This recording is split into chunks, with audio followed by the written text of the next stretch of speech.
BPBD Provinsi Sumatera Selatan melakukan apel gelar pasukan siaga Karhutla yang diikuti oleh 1.200 personil dari BPBD, TNI, Polri, Manggala Agni, dan instansi terkait lainnya yang dipimpin oleh Menko Perekonomian Airlangga Hartarto.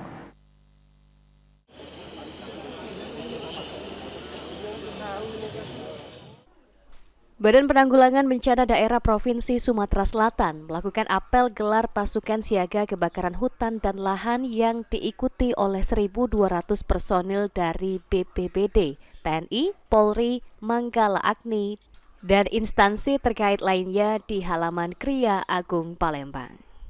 Apel gelar pasukan dipimpin langsung oleh Menko Bidang Perekonomian Airlangga Hartarto. Muhammad Iqbal Alisyabana, Kepala Pelaksana BPBD Provinsi Sumatera Selatan mengatakan, apel siaga dan simulasi Karhutla sebagai bentuk kesiapan personil, peralatan dan kendaraan untuk menghadapi musim kemarau yang terjadi di wilayah Sumatera Selatan. Menurut Iqbal, ada 12 titik menjadi prioritas utama BPBD pada puncak kemarau di Sumatera Selatan. Tersebar di Kabupaten Ogan Komering Ilir, Ogan Ilir, Banyuasin, dan Busi Banyuasin yang memiliki lahan gambut cukup luas. Kondisi lahan yang kering dan cukup luas serta tiupan angin yang cukup kencang. Peralatan mesin pompa air.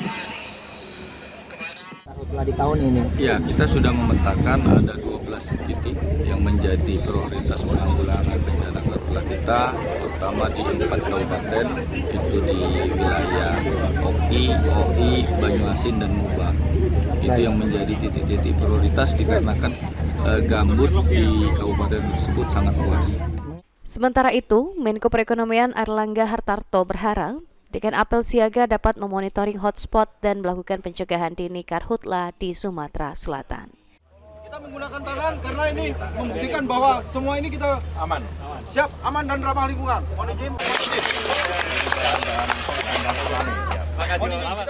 Dan tentu dengan apel ini diharapkan kesiagaan untuk memonitor hotspot sekaligus juga penanggulangan kebakaran hutan. Dan tentu kita berharap bahwa titik kebakaran hutan ini bisa kita cegah.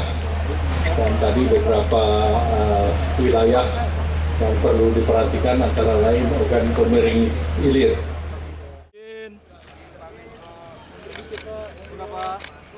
Mesin pompa 4 unit, pompa punggung 20 unit, selang 30. Egi Saputra, PAL TV.